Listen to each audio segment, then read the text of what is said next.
Vous êtes-vous déjà arrêté pour réfléchir à ce que serait réellement le paradis?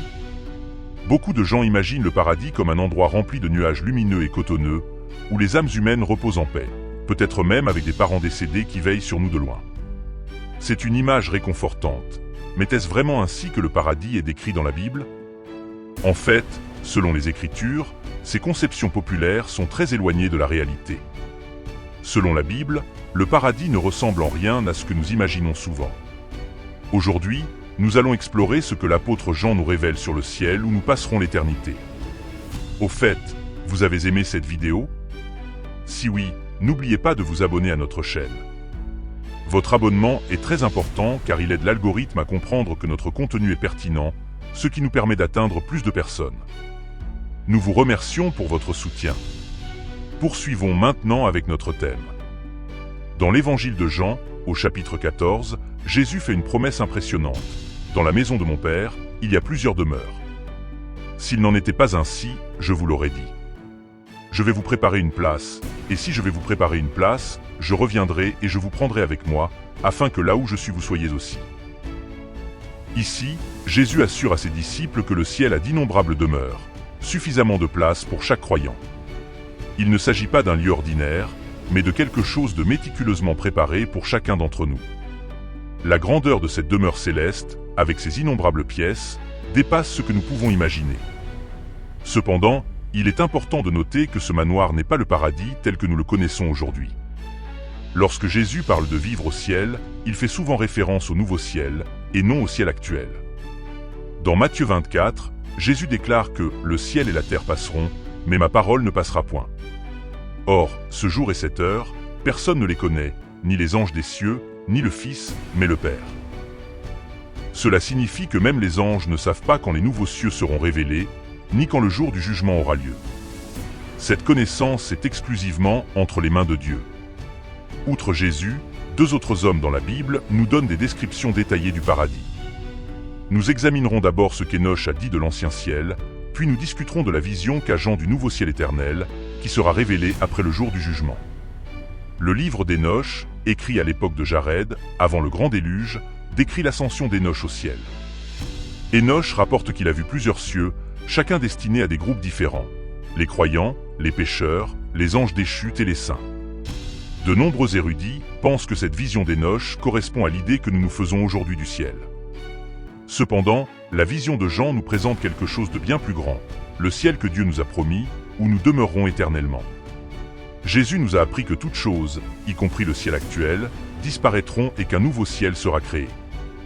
Jean, dans le livre de l'Apocalypse, chapitres 21 et 22, nous donne une description vivante de ce nouveau ciel. Il écrit « Puis je vis une nouvelle terre sans mer et un nouveau ciel, car la terre et le ciel actuel avaient disparu. Moi, Jean, je vis la ville sainte, la nouvelle Jérusalem, qui descendait du ciel d'auprès de Dieu. C'était un spectacle glorieux, aussi splendide qu'une jeune mariée qui se prépare à ses noces.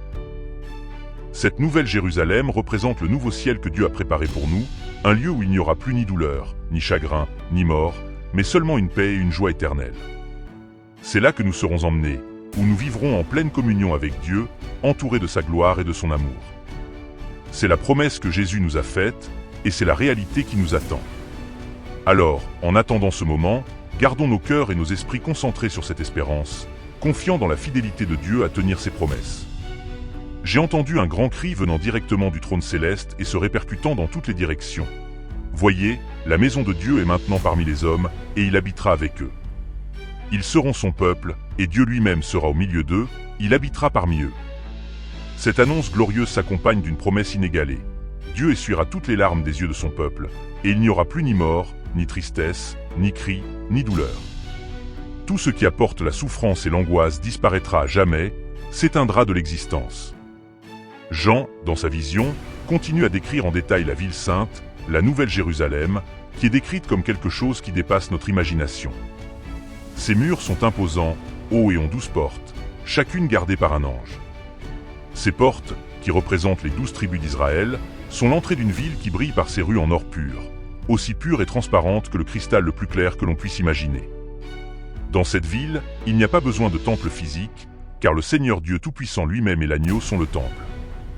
La gloire de Dieu est si éclatante qu'elle illumine toute la ville, et l'agneau, Jésus, en est la lampe. Il n'y a pas besoin de soleil ni de lune, car la lumière divine suffit à tout éclairer. Les portes de cette ville ne se ferment jamais, car il n'y a pas de nuit, pas de ténèbres.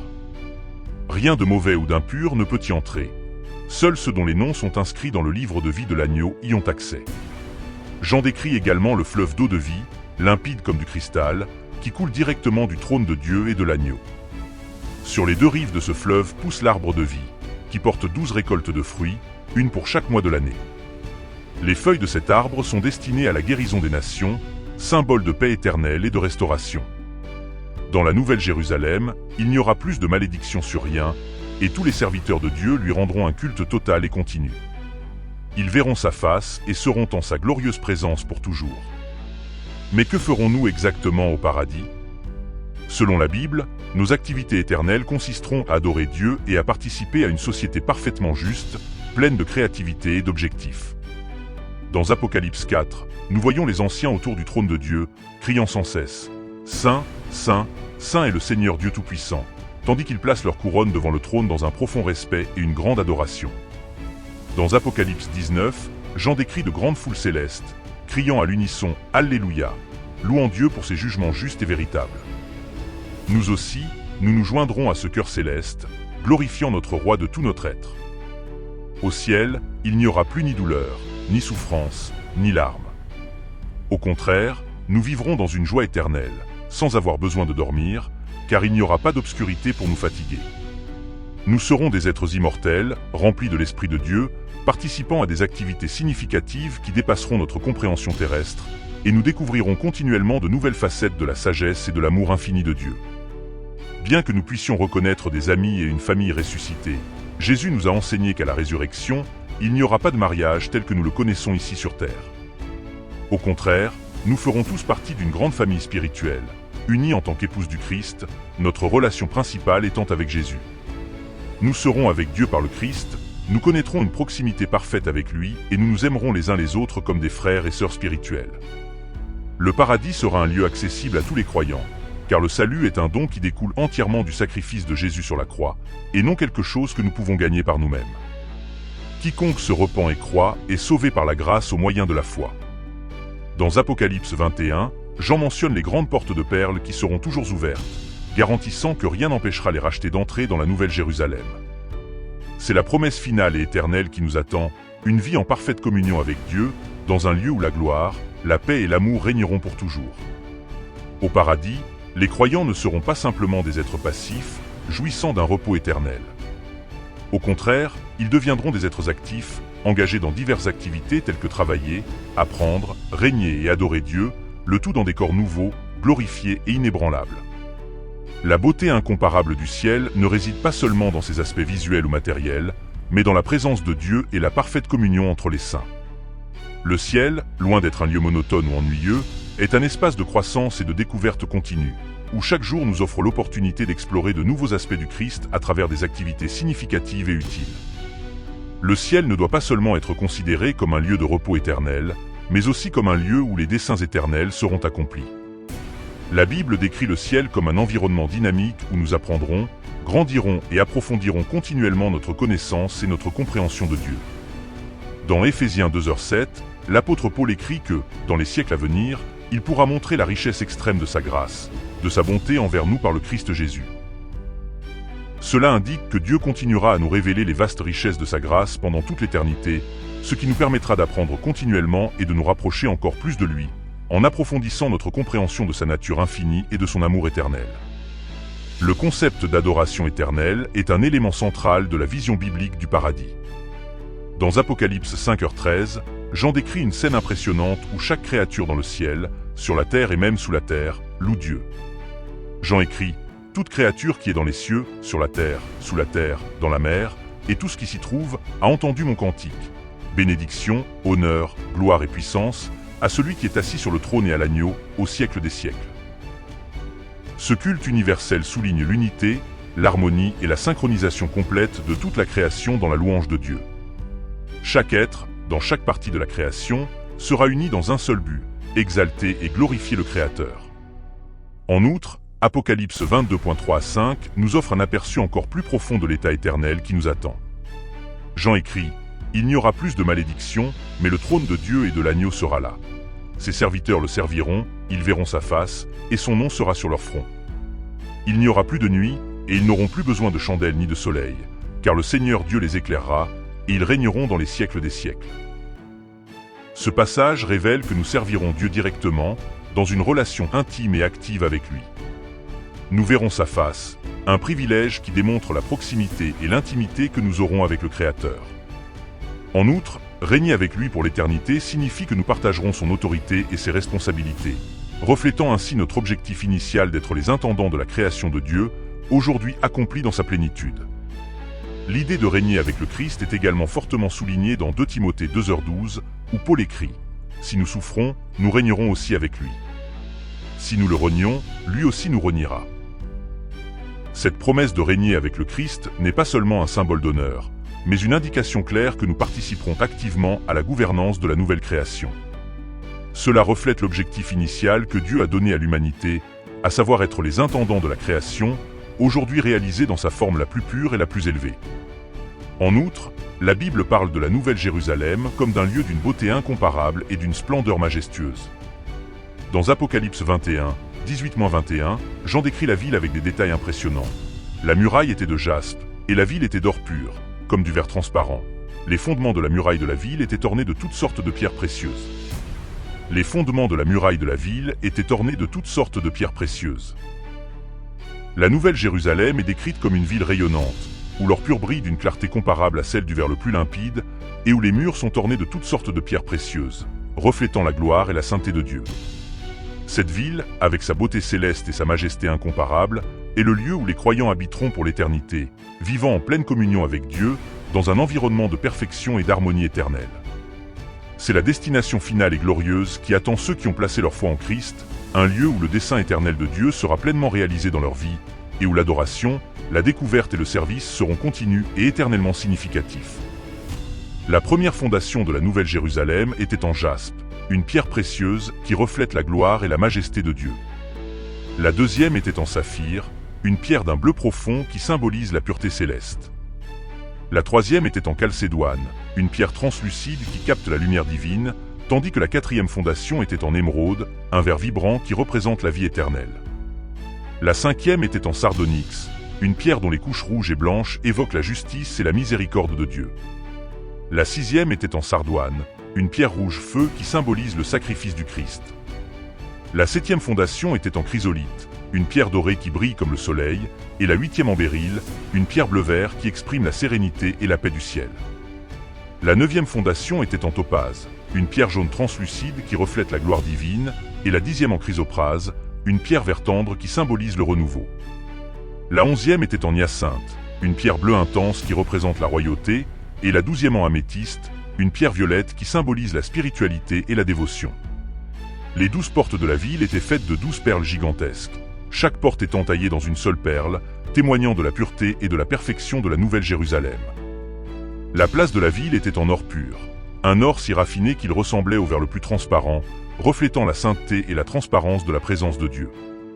Cette image vivante de la Nouvelle Jérusalem ne transmet pas seulement la gloire et la sainteté inégalée de la ville éternelle, mais nous rappelle également la promesse d'une vie exempte de souffrance, de douleur et de mort. Outre sa beauté incomparable, la Nouvelle Jérusalem sera un lieu de paix parfaite et de sécurité absolue. Dans Apocalypse 21h4, Dieu promet « Dieu essuiera toute larme de leurs yeux, et la mort ne sera plus, et il n'y aura plus ni deuil ni cri, ni tristesse, car les premières choses ont disparu. Il n'y aura plus de deuil ni de cri, et il n'y aura plus de tristesse, car les premières choses ont disparu. » Cette garantie divine est le fondement de l'espérance chrétienne. Elle offre consolation et sécurité en nous rappelant qu'au ciel, tout ce qui est source de souffrance et de chagrin disparaîtra à jamais. L'aspect le plus significatif du paradis sera sans aucun doute la présence de Dieu. Dans Apocalypse 21, 22-23, il est écrit « Je n'y vis point de temple, car le Seigneur Dieu Tout-Puissant et l'agneau sont son temple. Et la ville n'a besoin ni du soleil ni de la lune pour l'éclairer, car la gloire de Dieu l'a illuminée, et l'agneau est sa lumière. Car la gloire de Dieu l'a éclairé, et l'agneau est sa lumière. » Ce passage souligne que la présence de Dieu imprègne chaque partie de la nouvelle création, éliminant le besoin de toute source de lumière extérieure. La gloire de Dieu et la lumière de l'agneau suffisent à éclairer la ville, et cette lumière sera éternelle, sans ombre ni ténèbres. La Bible suggère également l'idée de récompense au paradis. Dans 1 Corinthiens 3.12 à 14, Paul explique que nos œuvres seront éprouvées par le feu et que ceux qui persévèrent seront récompensés. Il dit « Or, si quelqu'un bâtit sur ce fondement avec de l'or, de l'argent, des pierres précieuses, du bois, du foin et de la paille, chacune de ses œuvres sera mise en évidence, car le jour le dira, parce qu'elle sera révélée par le feu. Et le feu éprouvera l'œuvre de chacun quant à sa nature. Si l'œuvre de quelqu'un, bâtie sur le fondement, subsiste, il recevra une récompense. » Cela suggère que notre fidélité et notre service à Dieu dans cette vie ont une signification éternelle, et que nos actions seront reconnues et récompensées dans l'éternité. Jésus mentionne également les récompenses dans Matthieu 6h20, nous encourageant à vous amasser des trésors dans le ciel, où ni la teigne ni la rouille ne détruisent, et où les voleurs n'entrent pas et ne dérobent pas. Ces trésors sont les récompenses éternelles de notre fidélité et de notre obéissance à Dieu, qui ne peuvent être ni détruites ni volées, mais qui demeurent à jamais. Le ciel sera également un lieu de retrouvailles avec les êtres chers, même si la nature des relations sera différente de ce que nous connaissons sur terre. Jésus a indiqué dans Matthieu 22h30 que, dans la résurrection, ils ne se marient pas et ne sont pas donnés en mariage, mais ils sont comme les anges de Dieu dans le ciel. Ces retrouvailles seront une source de grande joie et de réconfort, car nous serons tous unis dans une communion parfaite avec Dieu et les uns avec les autres, sans les limitations et les douleurs que nous connaissons dans cette vie. La Bible souligne également le caractère inclusif du paradis. Dans Apocalypse 7, 9-10, Jean décrit une vaste multitude de toutes nations, tribus, peuples et langues, rassemblés devant le trône et l'agneau, louant Dieu. Cette vision du ciel met en évidence la diversité et l'unité du peuple de Dieu, reflétant l'amour inclusif de Dieu pour toute l'humanité. Au ciel, il n'y aura pas de distinction de race, de culture ou de langue. Tous seront également les bienvenus dans la présence de Dieu. En bref, le ciel, tel qu'il est décrit dans la Bible, est un lieu d'une beauté, d'une paix et d'une joie inimaginables. C'est un royaume où nous ferons l'expérience de la plénitude de la présence de Dieu, où nous nous engagerons dans un culte significatif et éternel, et où nous jouirons d'une communion parfaite avec les autres croyants. C'est un lieu où toute larme sera essuyée et où la mort, le chagrin et la douleur n'existeront plus. C'est la glorieuse destination finale pour ceux qui ont placé leur foi en Jésus-Christ, où chaque instant sera une nouvelle découverte de l'amour et de la grâce infinie de Dieu, et où nous vivrons dans une joie et une paix éternelle. Aujourd'hui, nous nous plongeons dans les descriptions du futur paradis présentées par Jean dans le livre de l'Apocalypse. Nous espérons sincèrement que ce voyage a éclairé votre compréhension du ciel éternel, que Dieu prépare méticuleusement pour chacun d'entre nous. Si ce contenu a touché votre cœur ou piqué votre curiosité, nous vous encourageons à aimer, commenter et vous abonner à notre chaîne. Ce faisant, non seulement vous nous soutenez, mais vous nous permettez également de continuer à vous proposer un contenu de grande qualité, riche en enseignements profonds tirés de tous les livres saints. Notre exploration des mystères célestes ne fait que commencer. Dans la prochaine vidéo, nous nous pencherons sur les multiples cieux mentionnés par Enoch, en examinant leur signification et la manière dont ils s'intègrent dans la riche tapisserie de la théologie biblique. En outre, nous analyserons la manière dont ces textes anciens s'alignent sur les enseignements de Jésus et des apôtres et les complètent. Préparez-vous à de nouvelles révélations et à des découvertes fascinantes sur notre demeure éternelle. Alors que nous poursuivons ce voyage ensemble, il est essentiel de se souvenir de l'espoir et de la sécurité qu'apporte la promesse du paradis. Dans les moments de défi, d'épreuve ou de souffrance, la vision du ciel peut servir d'encre, apportant force et encouragement. Elle nous rappelle que les difficultés auxquelles nous sommes confrontés aujourd'hui sont temporaires et qu'un avenir glorieux nous attend. Comme l'a judicieusement écrit l'apôtre Paul dans Romains 8h18, « J'estime en effet que les souffrances du temps présent ne sont pas dignes d'être comparées à la gloire qui sera révélée en nous. » Ce passage nous encourage à garder le sens des proportions, sachant que ce qui nous attend l'emporte de loin sur les difficultés actuelles. En conclusion, le ciel est plus qu'une destination. C'est l'aboutissement de la promesse de Dieu à son peuple, l'accomplissement de son plan de rédemption. C'est un royaume de joie éternelle, de paix incomparable et d'adoration incessante. Alors que nous nous tournons vers cet avenir glorieux, puissions-nous être motivés pour vivre une vie de service fidèle à Dieu, en partageant la bonne nouvelle de son amour et de sa grâce avec tous ceux qui nous entourent. Que l'espérance du ciel nous inspire à persévérer dans notre foi, à rechercher la sainteté dans tous les aspects de notre vie quotidienne et à être des lumières brillantes dans un monde souvent enveloppé de ténèbres. Nous vous remercions vivement de vous être joints à nous dans cette exploration du paradis. Nous espérons que vous avez été bénis, encouragés et éclairés par notre discussion. N'oubliez pas d'aimer, de commenter et de vous abonner à notre chaîne pour accéder à d'autres contenus instructifs et inspirants. Jusqu'à la prochaine fois, que Dieu vous bénisse abondamment et vous garde fermement dans sa grâce et son amour indéfectible.